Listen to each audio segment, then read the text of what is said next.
नमस्कार दोस्तों, good morning. स्वागत है आप सभी का एक नई सुबह में एक नई क्लास के साथ। मेरे प्यारे दोस्तों, आज की क्लास यानी कि रीजनिंग के अंदर हम बात करने वाले हैं कॉसेज ऑफ एक्शन यानी कि कथन एवं कार्यवाही में। कथन एवं कार्यवाही का एक वीडियो आप कल पहले ही देख चुके हैं, जिसके अंदर मैंने इंट्रोडक्शन में आपको सारी की सारी चीजें बताई थी कि ये टॉपिक आखिर होता क्या है। इस वीडियो के अंदर मैं आपको सारे के सारे क्वेश्चन पीपीटी के थ्रू करवाऊंगा, जिसमें एक एक क्वेश्चन आपको हिंदी और इंग्लिश दोनों के अंदर शो कर रखा है, जिससे काफी स्टूडेंट्स की एक कंप्लेन थी कि सर हमें हिंदी में समझ में नहीं आता, तो इंग्लिश में भी मैंने क्वेश्चन नीचे शो कर रखे हैं। तो बहुत ईमानदारी के साथ आपको क्वेश्चन को पढ़ते हुए चलना है, जवाब आपको बहुत सोच समझ करके देना है। तो क्वेश्चंस का ध्यान रखिएगा। यहाँ पे हम कोर्सेज ऑफ एक्शन, ये आप जानते होंगे कोर्सेज ऑफ एक्शन का मतलब क्या होता है। इसे कहा जाता है कथन एवं कार्यवाही। क्या कहा जाता है? कथन एवं कार्यवाही। ठीक है, यहाँ पे हम बात करने वाले हैं कोर्सेज ऑफ एक्शन की। तो क्वेश्चन आपको दे रखा है, यहाँ पे ध्यान दीजिएगा, क्वेश्चन को पढ़ते हुए चलिएगा। हम यहाँ पे एक एक पॉइंट की बात करते हैं, क्योंकि यहाँ पे आपको जो क्वेश्चन दे रखा है, क्वेश्चन को समझते हुए चलिए। जो कथन दे रखा है कि शहर में एसएससी परीक्षा में उत्तीर्ण हुए अनेक छात्रों को, ध्यान दीजिएगा, शहर में एसएससी परीक्षा में उत्तीर्ण हुए अनेक छात्रों को महाविद्यालय में सीटों की क्षमता की कमी के होने के कारण कनिष्ठ महाविद्यालयों में प्रवेश प्राप्त नहीं हो सका। आपको पता है कोर्सेज ऑफ एक्शन का मतलब क्या होता है? यानी आपको एक कथन देता है, कथन के अकॉर्डिंग आपको दो एक्शन भी देता है, जहां आपको कार्यवाही करनी होती है। एक बड़े अधिकारी के नाते आपको वहां पे डिसीजन लेना होता है कि आखिर आप वहां पे क्या करें। तो आपका क्वेश्चन क्या है कि शहर में एसएससी परीक्षा में उत्तीर्ण हुए अनेक छात्रों को महाविद्यालयों में, आपको पता है कॉलेजेस की बात कर रहा हूँ, सीटों की क्षमता की कमी होने के कारण कनिष्ठ महाविद्यालयों में प्रवेश प्राप्त नहीं हो सका। इसी क्वेश्चन को अगर हम यहाँ करते हैं, स्टेटमेंट जो आपको दे रखा है कि many students who passed SSC examination in the city could not get admission in junior college due to lack of capacity the seats in the college. कई बार ये होता है कि सीटों की कमी रहती है, उस वजह से जो काबिलियत वाले स्टूडेंट्स होते हैं वो किसी वजह से, जैसे उनके नंबर थोड़े से कम होते हैं, लेकिन इसका मतलब ये नहीं कि परसेंटेज कम आई तो वो काबिल नहीं है। कई बार ये भी होता है कि कैटेगरी वाइज भी सीटें कम हो जाती है तो उनको जगह नहीं मिल पाती है। इसलिए आपका क्वेश्चन बहुत इंपॉर्टेंट है, आपको इसको समझते हुए चलना। लेकिन इसका आंसर जब मैं दूं तो आपको किसी भी भाई भतीजवाद, जातिवाद, किसी भी बात को लेकर के नहीं सोचना। मैं टीचर होने के नाते और आप एक स्टूडेंट होने के नाते हमें फैक्ट्स को क्लियर करना है, तो किसी भी बात को लेकर के हमें मुद्दा नहीं बनाना है। तो यहाँ पे क्वेश्चन की बात करते हैं। यहाँ पे आपको कार्यवाही फर्स्ट दे रखी है। कार्यवाही फर्स्ट में क्या दे रखा है? सरकार को कनिष्ठ महाविद्यालयों में अतिरिक्त क्षमता प्रदान करके इन छात्रों के प्रवेश के लिए तुरंत व्यवस्था करनी चाहिए। क्या ये बात सही है? क्या तुरंत व्यवस्था की जा सकती है, की जानी चाहिए? ये पॉइंट है सोचने वाला, आपको सोचना है। हम नेक्स्ट कार्यवाही पे बात करते हैं। जिन छात्रों को कनिष्ठ महाविद्यालयों में प्रवेश नहीं मिल सका है, उन्हें व्यवसाय कोर्स करने के लिए, यानी कि अन्य व्यवसाय कोर्स करने के लिए या प्रयत्नशील रहने के लिए सलाह दी जानी चाहिए। तो यहाँ पे पॉइंट पे ध्यान दीजिएगा। आपको जो क्वेश्चन बोल रहा है उसको समझते हुए चलेगा। आपको क्या बोल रहा है कि शहर में एसएससी परीक्षा में उत्तीर्ण हुए अनेक छात्रों को, एसएससी का मतलब यहाँ यानी कि स्टाफ सिलेक्शन कमीशन, यहाँ सीनियर सेकेंडरी एग्जाम से होगा, यानी कि 12th पास की बात करूँ। 12th पास करते आपको कॉलेज में जाना होता है। कॉलेज में जाने के लिए आपको अच्छे कॉलेज की नीड होती है।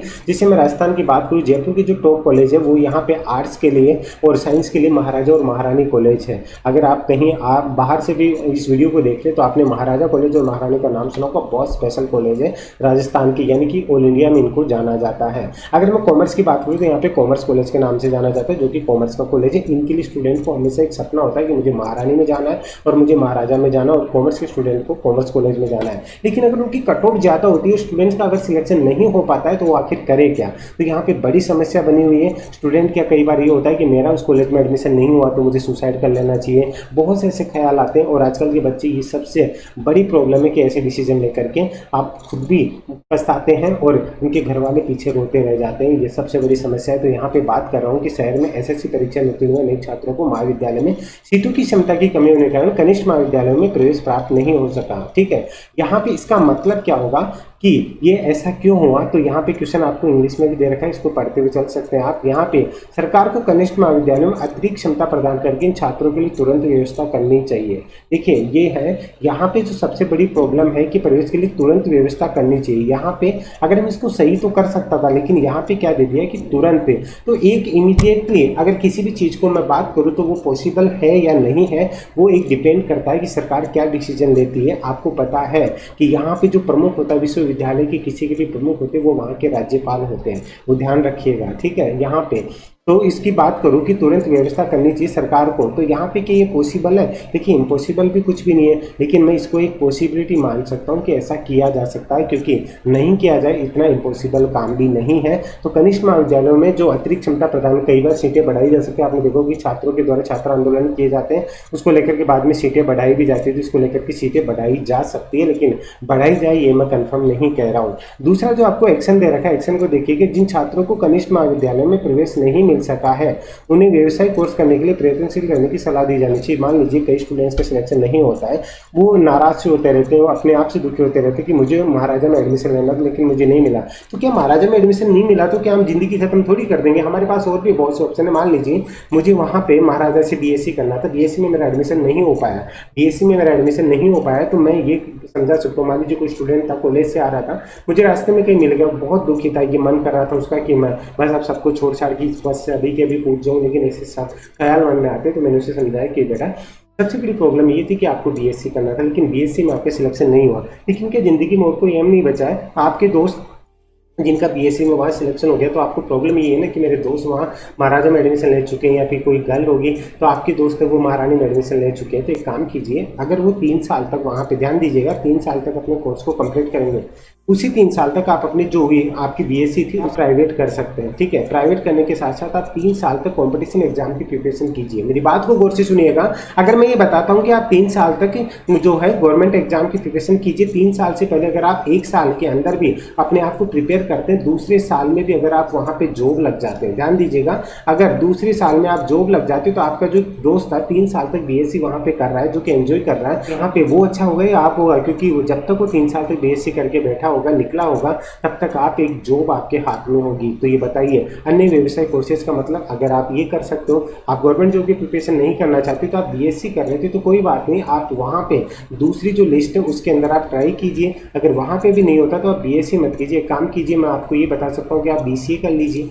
ठीक है, बैचलर ऑफ कंप्यूटर एप्लीकेशन, इसको लेकर के भी आप आगे एमसीए कर सकते हो, कंप्यूटर की जो लाइन में अपना करियर बना सकते हो। तो मतलब डिपेंड करता है, ये भी अगला माने नहीं माने, लेकिन ये पॉसिबिलिटी है कि बच्चा शायद इसको लेकर के एग्री हो जाए। तो ये दोनों ही मेरे पास क्या है मेरे प्यारे दोस्तों, पॉसिबिलिटी है। तो मैं ना तो दोनों को गलत कह सकता हूँ ना दोनों को सही, लेकिन अकेले को भी किसी को सही नहीं कह सकता हूँ। तो मेरा यहाँ पे जवाब होगा सी, आइदर फर्स्ट और सेकेंड आर फॉलो, यानी कि आपकी फर्स्ट वाली कंडीशन भी सही हो सकती है और सेकेंड वाली भी सही हो सकती है। तो यहाँ पे आइदर और वाली कंडीशन बनती है। ये क्वेश्चन आपको कैसा लगा ये जरूर कमेंट करके बताइएगा। तो नेक्स्ट क्वेश्चन की तरफ हम बढ़ते हैं, क्वेश्चन को समझते हुए आगे चलेगा। नेक्स्ट क्वेश्चन के बारे में हम बात करते हैं। यहाँ पे क्वेश्चन हमारा कोर्सेज ऑफ एक्शन के बारे में बात करें। क्वेश्चन हमारा है कि आजकल शहर में रात्रि के 8 बजे, ध्यान दीजिएगा क्वेश्चन बहुत अच्छा है, आपको अपने ऊपर खुद के ऊपर लेकर के इन क्वेश्चन को करना है कि आजकल शहर में रात्रि के 8 बजे के बाद लूटपाट और छोटे छोटे अपराध की शिकायत बढ़ गई है। पॉइंट क्या है कि आजकल शहर में रात्रि के 8 बजे के बाद लूटपाट और छोटे छोटे अपराध की शिकायत बढ़ गई है। आपको पता है कि हर सिटी में ये सब कुछ हो चुका है, क्योंकि बेरोजगारी, भुखमरी, ये सब कुछ हो रखी है। लोगों के पास काम क्या बचा है? लोगों के पास एक ही काम बचा है, चोरी डाका डालना, ये सब कुछ करना। तो यहाँ पे आपके पास एक्शन बची है। मान लीजिए यहाँ पे आम लोग हैं, पुलिस वाले हैं, सब लोग अपने अपनी एक एक्शन लेते हैं। तो यहाँ पे आपको एक्शन क्या लेना है कि अगर आप वहाँ पे कोई अच्छे होते हैं तो आपको जो पॉइंट दिया गया पहले स्टेटमेंट को आप इंग्लिश में भी देख लीजिए, जो nowadays after 8 p.m. the complaint of the looting and petty crimes has increased in the city, यानी कि बहुत ज़्यादा ये जो क्राइम है वो बढ़ चुके हैं। यहाँ पे जो इंग्लिश मीडियम के उनके लिए इस बार मैंने अलग से आपको फैसिलिटी दी कि आप क्वेश्चन को इंग्लिश में भी पढ़ सकते हैं। जो एक्शन है आपकी वो देखिएगा, लोगों को रात्रि के 8 बजे के बाद घर के बाहर नहीं निकलना चाहिए। तो भाई ऐसा कहीं होता है क्या? आप घर के अंदर ही पैक रहोगे, कुछ भी काम हो सकता है। 8 बजे क्या, आप जब इच्छा करें, हम स्वतंत्र भारत के नागरिक हैं, जब इच्छा चाहे हम जा सकते हैं। इससे अच्छा जब आप नागरिकों पे पाबंदी लगा रहे हो, इससे अच्छा आप जो लूटपाट हो रही है उनके ऊपर प्रशासन क्या करेगा, पुलिस क्या करेगी, उन पे जाके जो है पाबंदी लगाइए। तो ये बिल्कुल गलत है मेरे प्यारे दोस्तों। सेकंड एक्शन सेकंड की बात करें, रात्रि के 8 बजे के बाद सड़कों पर कर्फ्यू लगा देना चाहिए। देखिए ऐसा नहीं है, 8 बजे बाद भी ऐसे बहुत से इंपॉर्टेंट काम होते हैं जिन्हें कि करना बहुत ज़रूरी होता है। तो ऐसा नहीं कि 8 बजे बाद कर्फ्यू लगाए तो ही हम लूटपाट और उनको बढ़ाया जाए। कर्फ्यू का मतलब होता है कि कोई इंसान अपने घर से बाहर नहीं निकल सकता। उन्हें जब आवश्यक वस्तुएं चाहिए होंगी, उनको एक लिमिट टाइम दिया जाता है, उसके अंदर ही वो बाहर निकल सकते हैं, वो भी रात के टाइम नहीं, सिर्फ सुबह के टाइम पे 8 से 10 बजे। ऐसे कोई एक ऐसा नॉर्मल टाइम चूज किया जाता है जिसमें लोगों को बहुत ज़्यादा, जो नीडी पर्सन है उनको जो नीड वाली, बहुत ज़्यादा नीड वाली चीज़ें चाहिए, इसके लिए बाहर निकाला जाता है। फिर दोनों ही पॉइंट गलत है कि रात्रि के 8 बजे सड़कों पर कर्फ्यू लगा देना चाहिए, ऐसा नहीं है। कई लोग ऐसे भी जो नाइट शिफ्ट में भी जॉब करते हैं, तो ये दोनों ही जो है वो गलत है। अगर लूटपाट को रोकना, अपराध की शिकायत को बढ़ना है, तो पुलिस प्रशासन को और ज़्यादा चौकन्ना होना पड़ेगा। पुलिस प्रशासन को ज़्यादा से ज़्यादा पहरेदारी पे ध्यान देना होगा। लोगों को इस चीज़ को लेकर के सजग करना होगा, उन्हें समझाना होगा कि आप किस तरीके से चोरी डकैतों से बच सकते हो, किस तरीके से आप चोर डकैतों से बच सकते हैं, अपने घर की सुरक्षा किस तरीके से कर सकते हो। उन्हें सुझाव दिए जाने चाहिए,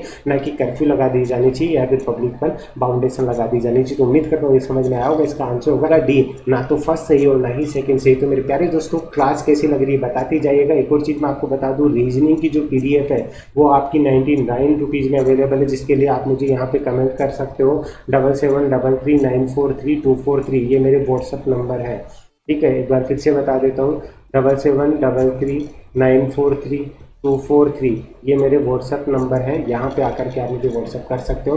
तो चलिए नेक्स्ट क्वेश्चन पे हम चलते हैं। नेक्स्ट क्वेश्चन हमारा है कि कोर्सेज ऑफ एक्शन का क्वेश्चन नंबर 3 कैसा लग रहा है, वीडियो कैसा लग रहा है, आप यहाँ कमेंट करके जरूर बताइएगा। क्वेश्चन नंबर 3 आपके सामने है, भारतीय अर्थव्यवस्था की स्थिति काफी नाजुक है तथा इसके पीछे राजनीतिक अस्थिरता का बहुत बड़ा हाथ है। मेरे प्यारे दोस्तों, बहुत अच्छा क्वेश्चन है, क्वेश्चन को ध्यान से देखिएगा। अभी हाल ही में कोरोना की वजह से हमारी जो कंडीशन बनी हुई है, जो सिचुएशन है, हम लोग जो -23 की जो हमारी GDP है उसको लेकर के बहुत ज़्यादा टेंशन में, तो ध्यान दीजिएगा। भारतीय अर्थव्यवस्था की स्थिति काफ़ी नाजुक है, बिल्कुल सही बात है। इसके पीछे राजनीतिक अस्थिरता का बहुत बड़ा हाथ है, बिल्कुल सही बात है। राजनीतिक अस्थिरता का मतलब क्या होता है कि जो भी कुछ हो रहा है ना, यहाँ पे राजनीतिकरण किया जा रहा है हर एक चीज़ का। यहाँ पे देश की जो ढांचा है, देश का जो स्ट्रक्चर है, उसको सुधारने के बजाय एक दूसरी पार्टियाँ एक दूसरे के ऊपर कुछ ना कुछ ब्लेम लगाने पे बैठी है। ये करते तो ये हो जाता, ये करते तो ये हो जाता, लेकिन उन्होंने किसी ने भी ये नहीं किया कि हाँ हमारी वजह से ये कमी रही है, जिसकी वजह से पब्लिक को ये सब कुछ नुकसान उठाना पड़ रहा है। क्योंकि हाल ही में कुछ भी हो, लेकिन आम नागरिक को ये सब कुछ भुगतना पड़ता है, जो कि आज आप देख रहे हो कि लोग भूखे मर रहे, लोगों के रोजगार जा चुके हैं, लोग बेघर हो चुके हैं, बहुत बुरी कंडीशन हो चुकी है। तो यहाँ पे एक्शन की बात करता हूँ, तो यहाँ एक्शन क्या दे रखा है कि कार्रवाई फर्स्ट आपको दे रखी है कि देश में व्याप्त राजनीतिक अस्थिरता को तुरंत समाप्त कर देना चाहिए, बिल्कुल सही बात है, ठीक है। यहाँ पे जो राजनीतिक अस्थिरता है, राजनीतिकरण जिस चीज़ का किया जा रहा है ना, वो बिल्कुल गलत है। यहाँ पे आपको ध्यान देना हो कि भारतीय अर्थव्यवस्था को अगर सुचारू रूप से चलाना है, सभी राजनीतिक पार्टी को एक होकर के देश की क्षमता को समझ करके देश को आगे बढ़ाने की सोचनी चाहिए, ना कि ये कि मेरी पार्टी अगर आगे बढ़ेगी दूसरी पार्टी को गिरा करके मैं अपनी सरकार बनाऊंगा। ये सब कुछ चीज़ें चलती तो इससे देश आगे कभी नहीं बढ़ सकता है। दूसरी जो आपकी कार्रवाई दे रखी है वो देखिएगा, अर्थव्यवस्था तथा राजनीति को एक दूसरे से पृथक कर देना चाहिए। ये बात बिल्कुल सही है, ध्यान दीजिएगा। यहाँ पे अर्थव्यवस्था तथा राजनीति को एक दूसरे से पृथक कर देना चाहिए, बिल्कुल सही बात है। देखिए, अर्थव्यवस्था है ये एक देश का जो है स्ट्रक्चर को मजबूत बनाती है, राजनीति से इसको अलग कर देना चाहिए। आप अपनी राजनीति करो, आप अपनी रोटी सेको, लेकिन यहाँ पे अर्थव्यवस्था को कम से कम मजबूत रहने दो, क्योंकि दोनों पार्टियाँ, आप चाहे विपक्ष हो चाहे आप पक्ष हो, अगर यहाँ पे देश की जो राजनीतिक तरीके से आप जिस चीज़ को चलाना चाहते हैं ना, वो गलत है। क्योंकि अगर अर्थव्यवस्था मजबूत होगी तो आप आगे जा करके अपनी रोटियाँ भी सेकोगे तो आपको आसानी होगी, लेकिन कम से कम आप इसे खत्म करने का प्लान मत बनाओ। तो यहाँ पे सेकंड वाला तो बिल्कुल सही है। दूसरा है, देश में व्याप्त राजनीतिक तुरंत समाप्त कर देना चाहिए।